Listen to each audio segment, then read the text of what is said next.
This lecture was organized by Dr. Alemi.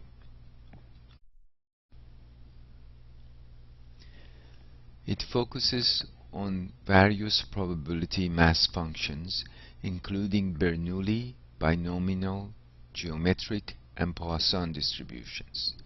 We show how these are related to each other and how they can be used to describe real processes in healthcare settings.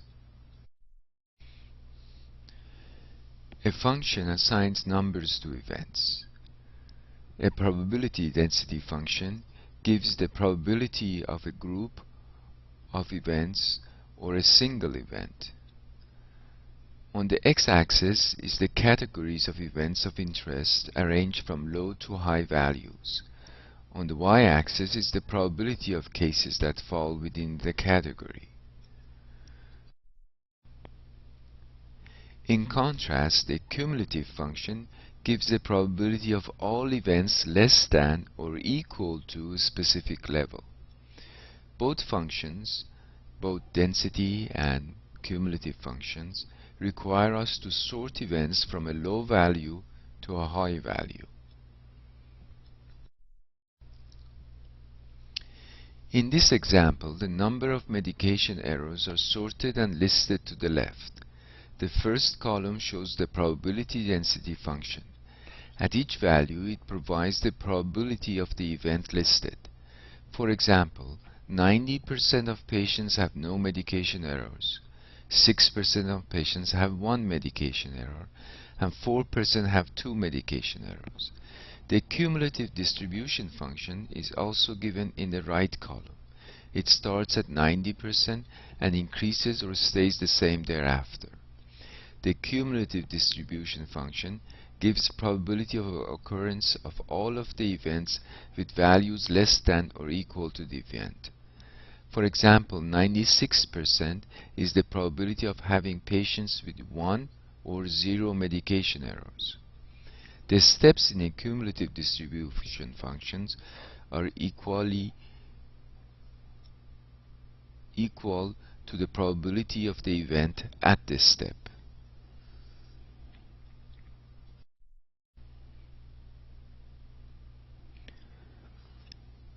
Probability density functions can be used to calculate the expected value for an uncertain event. The expected value is calculated by multiplying the probability of the event by its value and summing across all events.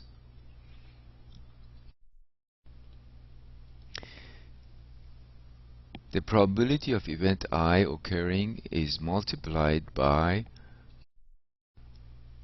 the value of event I and summed over all possible values of the event. Here we show this as sum over event I going from 1 to n.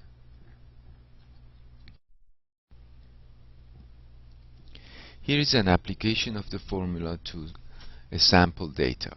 In this example, the number of medication errors are sorted and listed to the left. The first column shows the probability density function.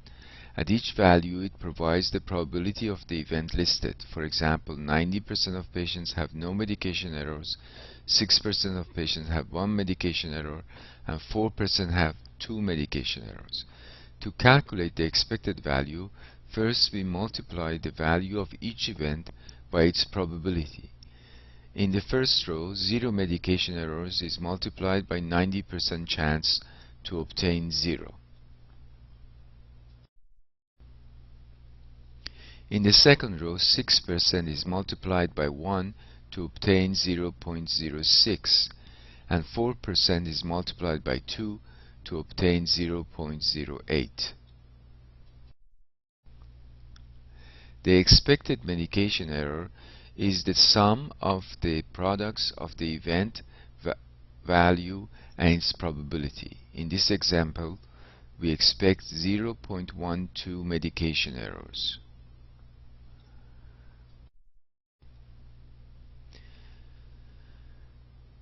We can see this example visually as well by charting the density and distribution functions. Let's focus on the following data. And suppose we want to calculate the expected number of medication errors. We begin with calculation of the cumulative function from the density function. A cumulative function shows the probability of events less than or equal to a particular value. It never decreases. At each step, we add the value of the density function to the previous value of the cumulative function. The expected number of events is calculated as sum of the number of events times the density functions.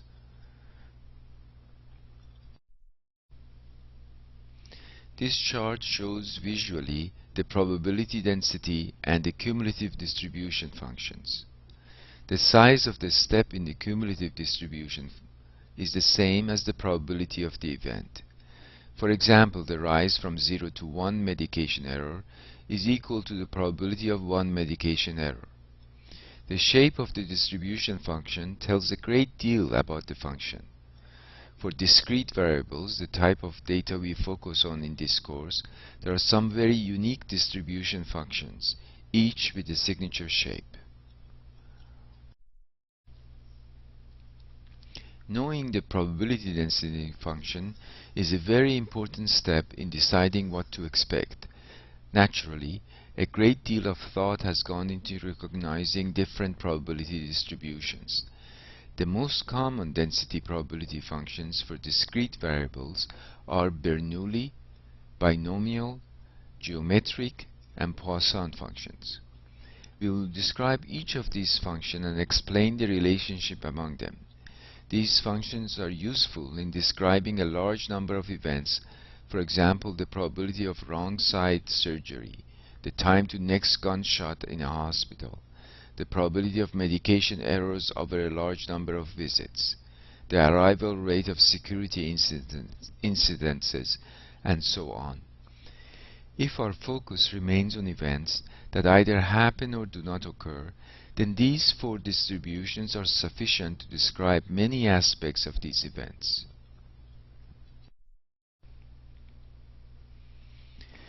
Bernoulli distribution function is the most common discrete density function. It assumes that two outcomes are possible. Either the event occurs or it does not. In other words, the events of interest are mutually exclusive. It also assumes that the possible outcomes are exhaustive, meaning at least one of the outcomes must occur. In a Bernoulli density function, the event occurs with a constant probability of p. Typically, it is assumed that the probability is calculated for a specific number of trials or a specific period of time. For example, we can talk of probability of patient elopement in our facility to be 0.05 in a month. 95% of patients do not elope in any single month, but 5% do. This chart shows both the density and cumulative probability distribution for these data. The red line shows the cumulative function, and the bar graph shows the density function.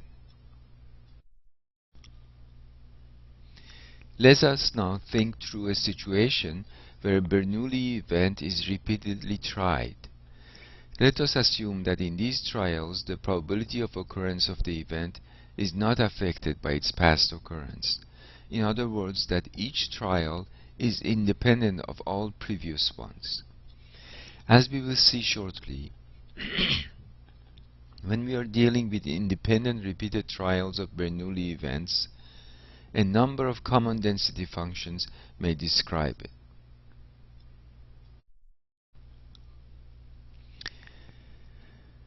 Let's look at an example of repeated independent trials.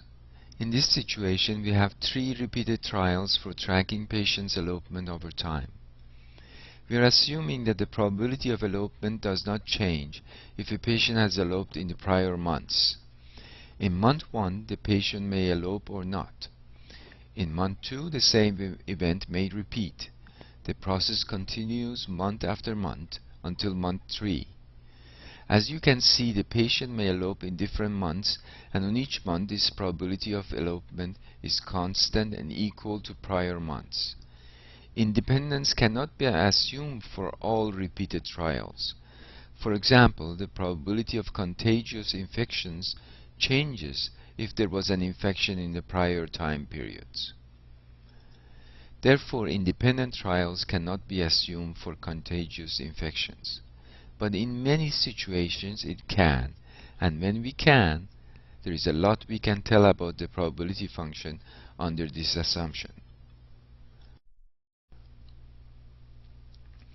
If a Bernoulli event is repeated until the event occurs, then the number of trials to the occurrence of the event has a geometric distribution.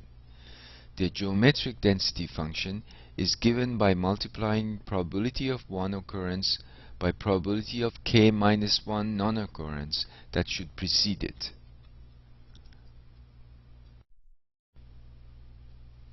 An interesting property of geometric probability density function is that the expected number of trials prior to the occurrence of the event is given by dividing 1 by the probability of the occurrence of the event in every trial.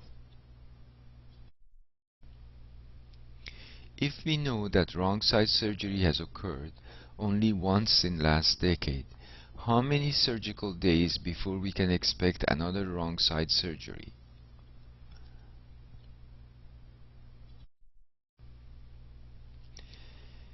See if you can calculate these probabilities.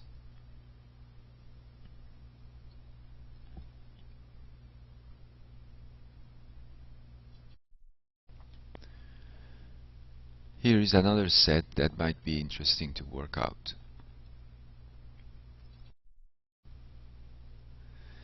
Assume that we repeat the Bernoulli trials and that each time we do so the probability of occurrence of the event stays the same, and it is independent of what has happened in the past. The binomial density function gives the probability of having k occurrences of the event in n Bernoulli trials. For example, having 2 patients elope in 3 months is possible if patients elope in month 1 and 2 but not 3, and if they elope in months 1 and 3 and not 2. Finally, the third possibility is that the patient elope in month 2 and 3 and not 1. The probability of elopement can also be used to calculate the probability of exactly 2 patients eloping in the first 2 months, and this is p squared times 1 minus p again. The probability of exactly 2 patients eloping in the last 2 months is given as 1 minus p times p squared. The probability of 2 patients eloping in the first and last month is given again as p squared times 1 minus p. This exercise with elopement has shown how binomial distribution is constructed. There are 3 components. The first component is the count of different combinations of getting exactly certain number of occurrences and non-occurrences. In the binomial formula, n exclamation mark is referred to as n factorial. The proportion of n factorial divided by k factorial times n minus k factorial counts the number of different ways k occurrences of the event might be arranged in n trials. The second component is the probability of the event to power of number of trials with the event, in this case k. The third component is the probability of non-occurrence to the power of number of non-occurrence. The term 1 minus p to the power of n minus k measures the probability of n minus k non-occurrence of the event.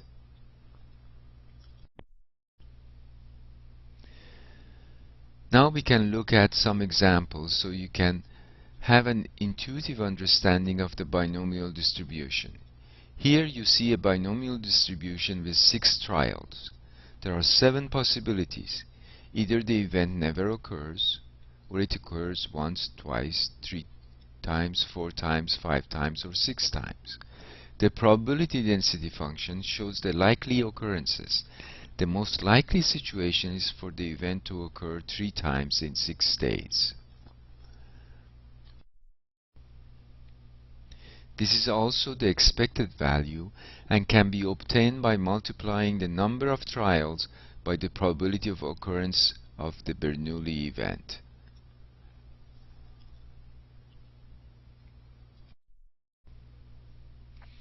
Let us now go back to the patient elopement example, where the monthly probability of elopement was 5%.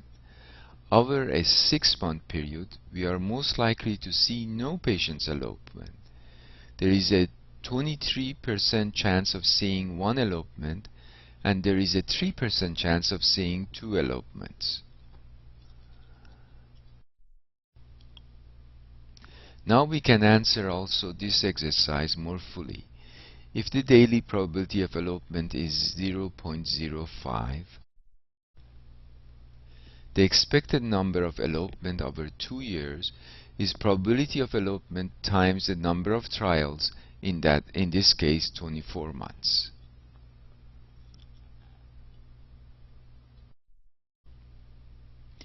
If the daily probability of death due to injury from a ventilation machine is 0.02, what is the probability of having 1 or more deaths in 30 days?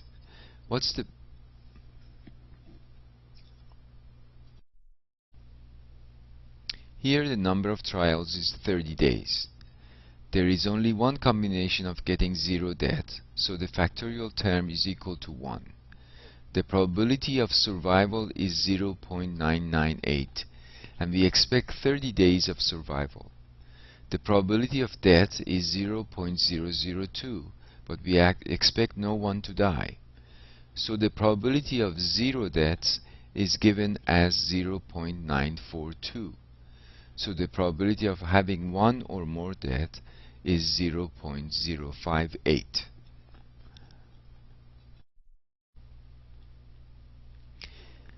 See if you can answer this question by yourself.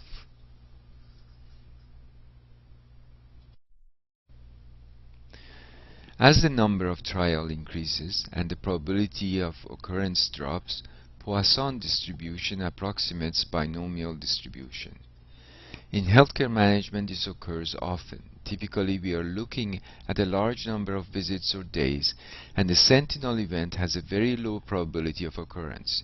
In these circumstances, the number of occurrences of the event can be estimated by Poisson distribution. In this formula, lambda is the expected number of trials and is equal to n times p, where n is the number of trials and p is the probability of the occurrence of the event in one trial. K is the number of occurrence of the sentinel event, and E is 2.71828, the base of natural logarithms.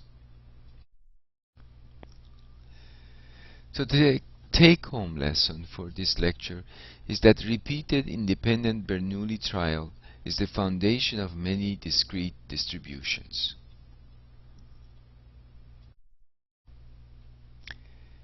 See if you can answer this question.